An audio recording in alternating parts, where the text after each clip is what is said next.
네, 어려우셨죠? 임시적 차이 마지막 시간입니다. 이 임시적 차이는 할부 외상 매출금이 발생해도 만들어집니다. 역시 예를 들어서 좀 설명을 해드리죠.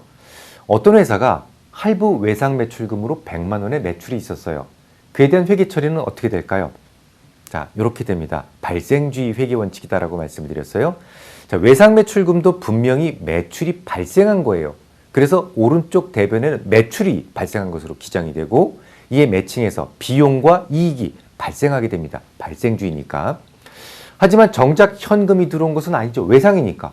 그래서 매출 채권의 형태로, 즉 유동자산의 형태로 왼쪽 차변에는 외상 매출금 100만 원 이렇게 기장이 됩니다.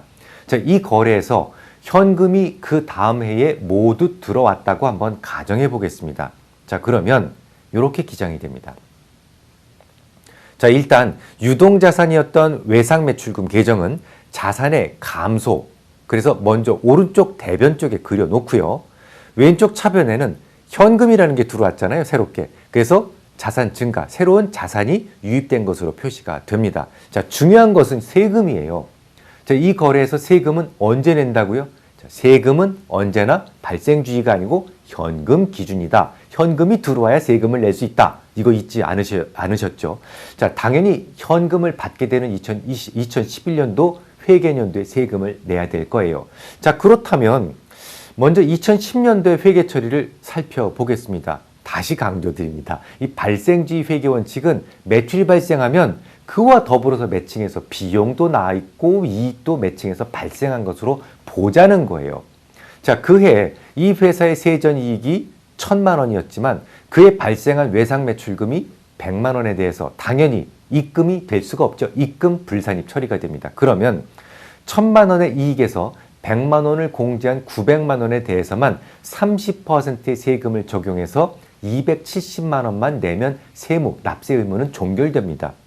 이에 관한 회계장부는 이렇게 정리가 되겠죠.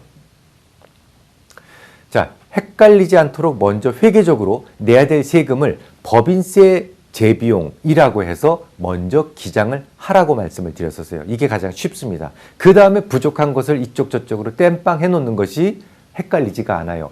자, 회계적으로 내야 될 세금은 얼마라고요? 300만 원이 맞아요. 회계적으로는. 외상이든 아니든 가리지 않고 일단 매출이 발생하면 이익도 발생한 거니까요. 자, 그래서 비용이 발생한 것에 대해서는 차변에 기록하니까 일단 왼쪽 차변에 법인세 재비용 해서 300만 원을 그려놓고 보는 겁니다. 비용 증가 왼쪽. 자, 그 다음에 세법은 오로지 현금 기준이라고 했어요. 장부상의 이익과는 별개로 현금이 들어오지 않은 이익에 대해서는 이익으로 잡을 수가 없어요. 즉 입금 불산입 처리된다라고 말씀드렸습니다.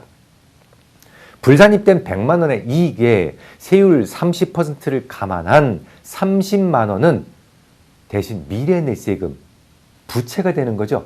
Deferred Tax Liability, DTL로 잡혀서 오른쪽 대변 부채 증가 계정으로 올라오게 됩니다.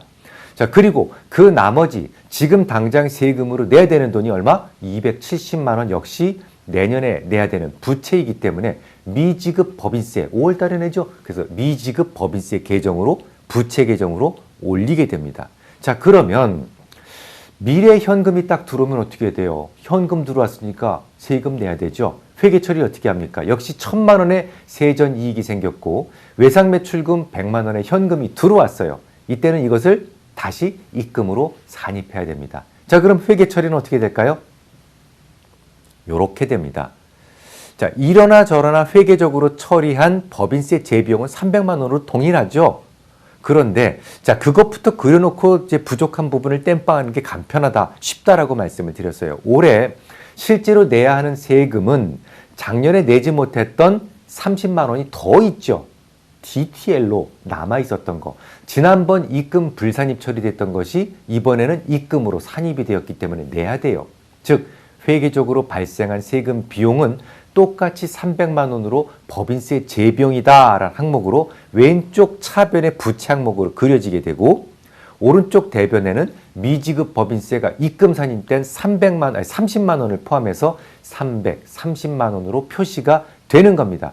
부족한 차변 부분은 어떻게 할까요? 과거에 DTL로 떼어두었던 것을 부채의 감소로 인식을 해서 차변에 그려주면 회계장부는 모두 종료가 되는 것이죠. 어려우셨죠? 이제 다 끝났어요. 다음 주부터는 또다시 기술적 분석, 예술적 분석으로 가보겠습니다. 다음 주에 뵙겠습니다.